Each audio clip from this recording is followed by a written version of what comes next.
What's up, Graham? It's Guys here. So 2023 is already off to an interesting start because in just the last week alone, we've seen a woman go viral for buying a 1998 Ford Escort for $289 a month for the next 84 months. A teacher was charged for running a crypto mining operation from the school crawl space, and BBC News said that presenters could relax their dress code because the sweaty and dirty look is more trustworthy. Hold on, I'm gonna be right back.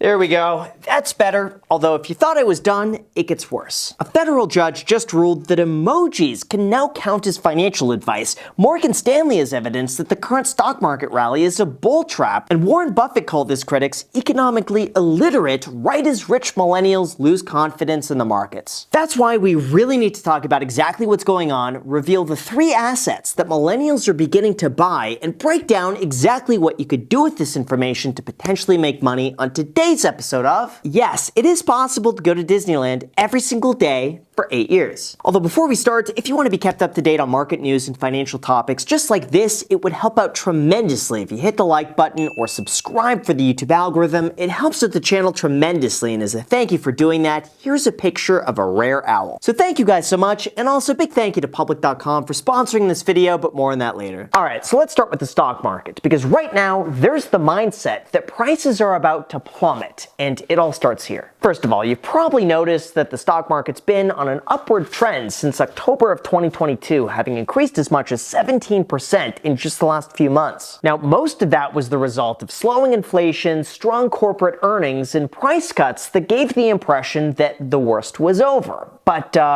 that might not be the case. Instead, we got inflation that was hotter than expected in January, people were found to have spent more money than anticipated, and as a result, the Fed is expected to keep interest rates higher for longer, causing stocks to once again begin falling. And that's what leads us to today. As of now, it's said that the market has completely given up on a Fed pivot this year, and with that comes a warning from Morgan Stanley that the bear market rally will resume. As they say, US stocks are more expensive than at any time since 2007 and the global financial crisis. Although in terms of a bear market rally, to be honest, none of this is out of the ordinary. Now, technically, a bear market rally simply refers to a stock market increase of more than 5% in the middle of an even larger downtrend, and in the big picture, it is incredibly common. In fact, Investopedia notes that every bear market between 1901 and 2015 spawned at least one 5% rally, and rallies of 10% or more interrupted 2/3 of the 21 bear markets over that span. But as far as whether or not we're currently in a bear market rally, the truth is,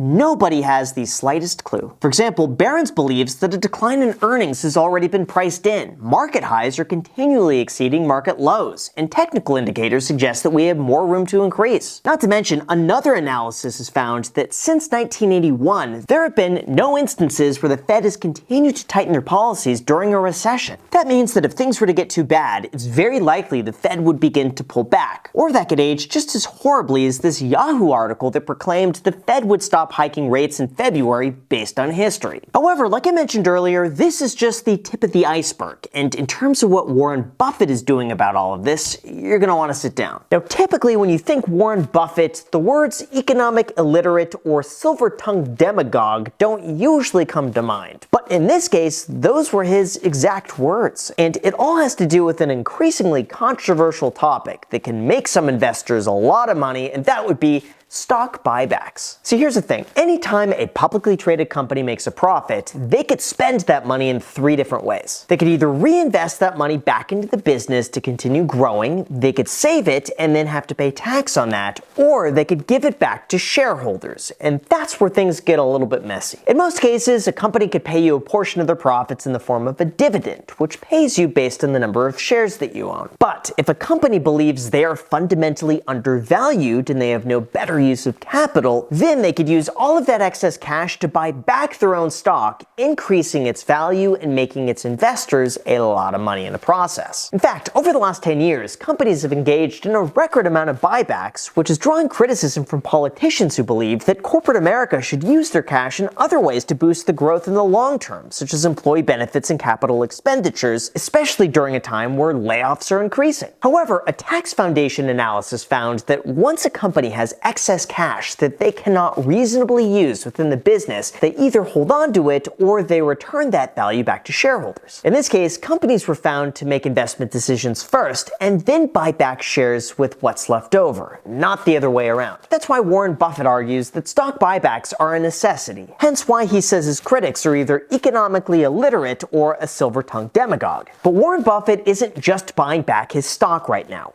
Oh no. Instead, he's buying into something that all of us could partake in that's practically risk-free, and that would be Treasury bills. That's right, Warren Buffett is now holding on to $77.9 billion in treasuries while reiterating that it's not so painful to be sitting in cash anymore. And this is for good reason, because treasuries are currently paying a guaranteed 5% on 6 to 12-month terms. And if you're looking to do something similar, here's what you need to know. Basically, treasuries are loans made to the US government, and in exchange for lending them your money, you get paid back with interest, which right now is anywhere between almost 4% to 5% depending on the term. The benefit to the government is that they'll be able to get a constant influx of money, and you as the lender get a risk-free rate of return that's substantially higher than what you would receive in a bank account. Now, if this sounds too good to be true, the answer is it's not, but there are a few points you have to be made aware of. First, to get the guaranteed rate, you have to hold on to it through maturity. This means that if you buy a 3-month treasury, you're holding on to it for the full 3 months. The same thing also applies to a 6-month, 1 year, 3 years, 5 years, and so on. The second, there is a slight risk that interest rates go higher once you've already locked in. Like say, for example, you buy a 12-month treasury at 5%. There's nothing that says Jerome Powell can't raise rates even further, and then treasuries are paying 5.4% for the same thing. Now, this certainly isn't the end of the world, and you'd still be entitled to your full 5%, but it is something to consider. That's why, because of that, number third, a safer approach is what's called a treasury ladder. To do this, instead of throwing all of your money all at once into one treasury, you could spread it out over a few months to even a year. That way, you're always going to have more cash on hand to buy into treasuries in the event rates go up. The problem, though, is that buying US treasuries can be extremely complicated, it's very confusing, and you typically have to go through a website that looks like it was designed back in 2003. Thankfully, though, our sponsor, Public.com, wants to help. They're an investing platform where you could buy, hold, and sell thousands of assets like ETFs, collectibles, stocks, and more. And now Public just launched Treasury accounts, which is a new way for you to access the 5% yield of US treasuries directly from your phone with the flexibility of a bank account. With Public, there are no minimum hold periods or settlement delays. And because these are government-backed treasury bills, it's an incredibly safe place to park your cash. Your treasury bills are also securely held in custody at the Bank of New York Mellon, the world's largest custodian bank and security services company, so you can trust that they're in safekeeping. Public can even automatically reinvest your treasury bills at maturity, so you don't have to do anything else to continue growing your yield. So if you're interested, feel free to use the link down below in the description or visit public.com/Graham to begin earning a 5.1% yield in your cash. Alright, now speaking of other potential investments, rich millennials are taking a slightly more unorthodox approach. And if you're curious what they're buying, it's probably not what you would expect. According to a survey from Bank of America, those aged between 21 and 42 with $3 million